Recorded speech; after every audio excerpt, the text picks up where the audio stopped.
supposed to be a pretty encouraging reading here from Ephesians, but I get pretty discouraged when I think about these dividing walls of hostility, because I feel like I'm spending so much time and energy taking down the walls that separate sexual minorities from the church, and I'm pulling the bricks down and I'm setting them aside, and then when I turn around, people are over there building new walls with the bricks I just sat down.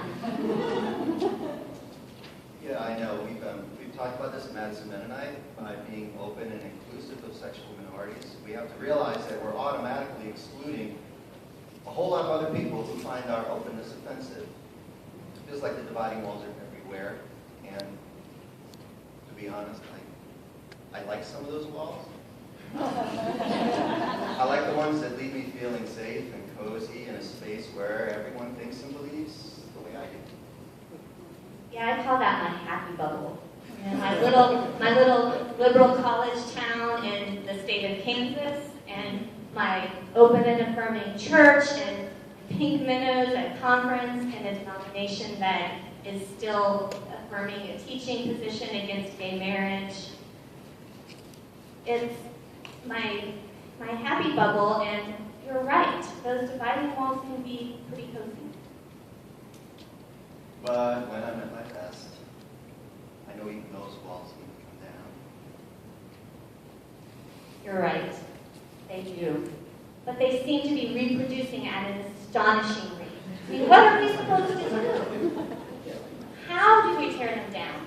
I don't know if I'm strong enough. I don't know if I'm patient enough to deal with all of these walls of hostility.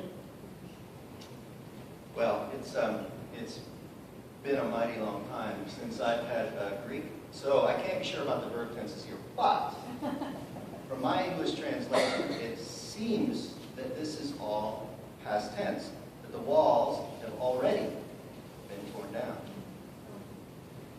He has made both groups into one and has broken down the dividing wall.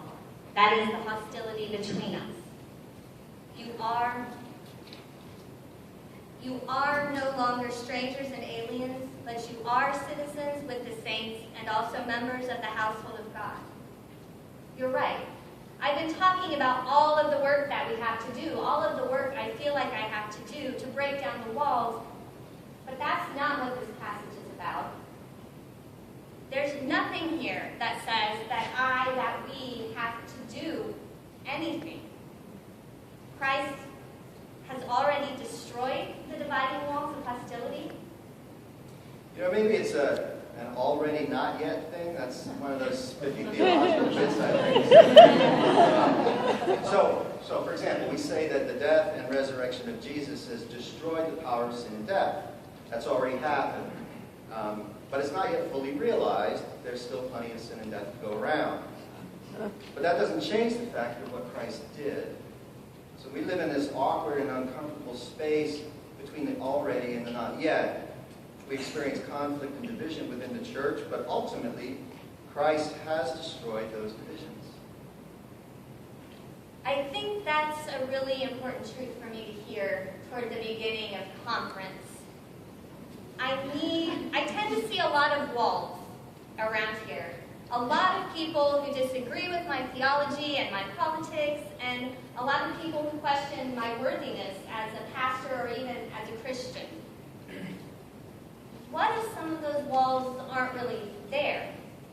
Or what if they're there just because I'm acting as if they're there? Well, you know, I tend to do that too. Assume differences and disagreements, imagine these walls into being. That's probably not the most helpful approach, but it's really easy to fall into.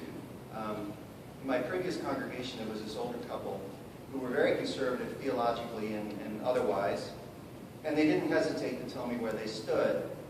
I don't think they ever actually told me that they were right and I was wrong, but that didn't stop me from thinking that that was the way they were thinking. In my head, and maybe even in my heart, I imagined that we were separated by our disagreements, that there were walls between us that I really just couldn't get past. But the funny thing is, by the time I left that congregation, I'd fallen in love with those conservative folks. Now, their theology hadn't changed, neither had mine, but my love for them had made those walls disappear. Or maybe they were never there to begin with. Yes, the last convention in Pittsburgh wasn't too long after Western District Conference had made their ruling that I could keep my credentials despite having done the wedding.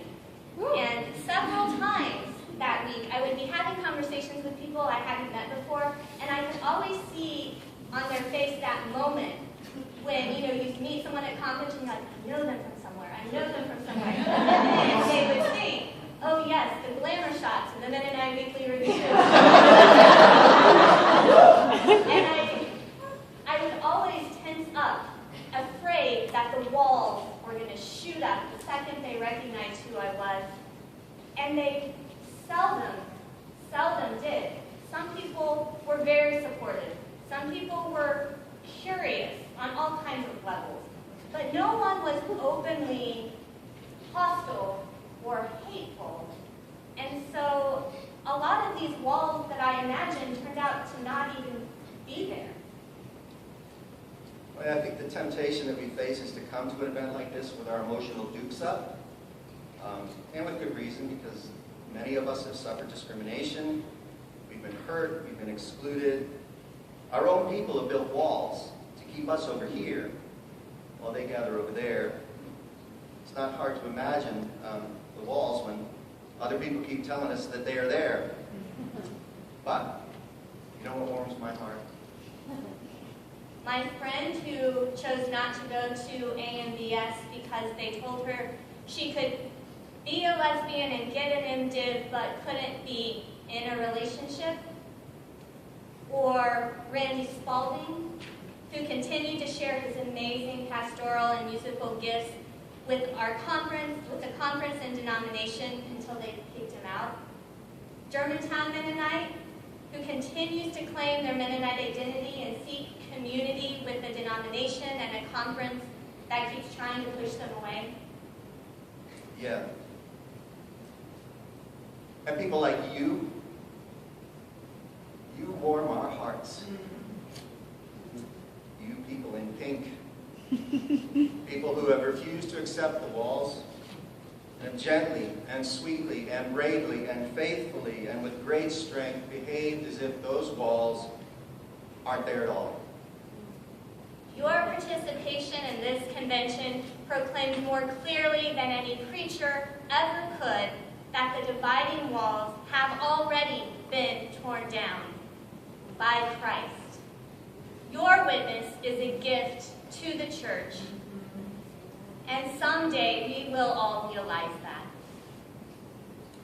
I told Joanna that when I began thinking about Ephesians 2 and our time together this evening, this old song popped into my head. And it goes like this.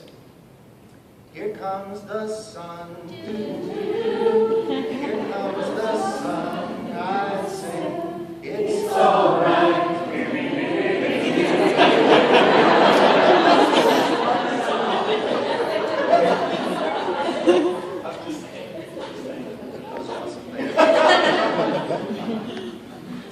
It seems to me, at least, that the lyrics are just very fitting. They describe, I think, what it's like to live in between the already and the not yet.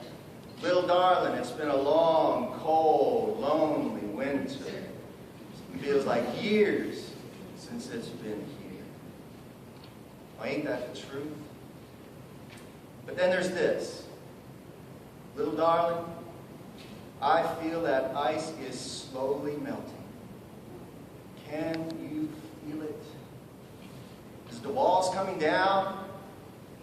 Is it our hearts being warmed at the coming of the sun? For Christ is our peace.